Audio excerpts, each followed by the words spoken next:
Magandang umaga Pilipinas. Alamin natin ang magiging lagay at taya ng panahon ngayong araw ng Martes, 05 May 2026.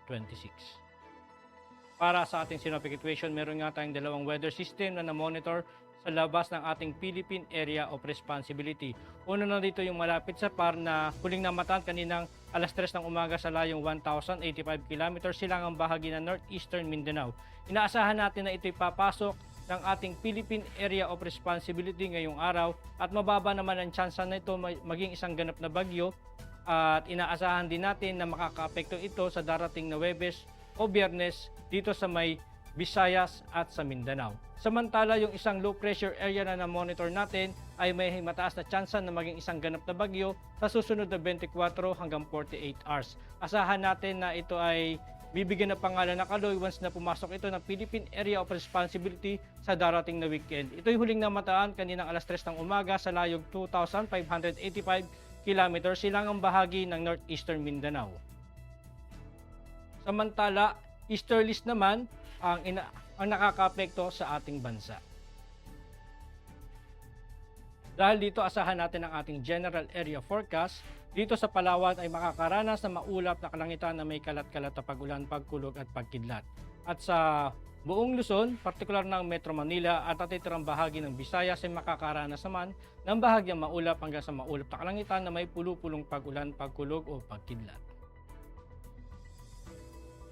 Dito naman sa Zamboanga Peninsula ay makakaranas naman ng maulap na kalangitan na may kalat-kalat na pag-ulan, pagkulog at pagkidlat.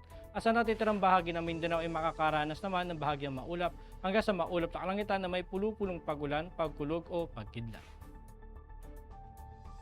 Para naman sa ating plate level wind chart, asahan natin sa 2,500 to 5,000 feet na dominante pa rin ang easterlies kaya ang hangin ay manggagaling dito sa silangan. Asahan natin ang lakas ng hangin dito sa 2,500 feet ay 5 to 15 knots at dito naman sa 5,000 feet is 10 to 20 knots. Samantala sa 10,000 feet, easterlies pa rin o manggagaling pa rin sa silangan yung direksyon ng hangin at asahan natin na ang lakas ng hangin na ito ay umaabot ng 10 to 25 knots. Samantala dito sa 18,000 feet, dito sa may northern at central Luzon, ang hangin ay variable from southeasterly to westerly. At dito naman sa may southern Luzon hanggang sa Mindanao, asahan naman natin na easterlies yung hangin at ito ay may lakas na hangin na umaabot ng 15 to 30 knots. Para naman sa impact ng plate operation dito sa Metro Manila at natitirang bahagi ng ating bansa, dulot nga ng easterlies, ang main hazard nito ay warm and humid air from the Pacific enhancing convective activity. Ang impact naman nito sa rotary ay asahan natin ang mga localized thunderstorm and light turbulence na maaaring makaapekto sa ating mga operasyon, lalo na sa dakong hapon. Samantala dito sa fixed wing, asahan natin ang generally fair with possible isolated Charlie Bravos causing short-term delays or turbulence. Ang araw ay sumikat kaninang 05:32 at lulubog mamayang 18:14. Meron naman tayong 87% decreasing moon illumination. Para maging updated sa lagay at taya ng panahon, i-follow lang ang aming social media accounts ng Air Force Weather Center.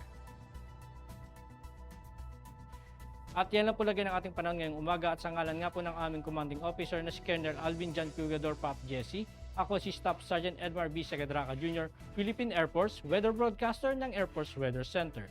Muli magandang umaga at maraming salamat.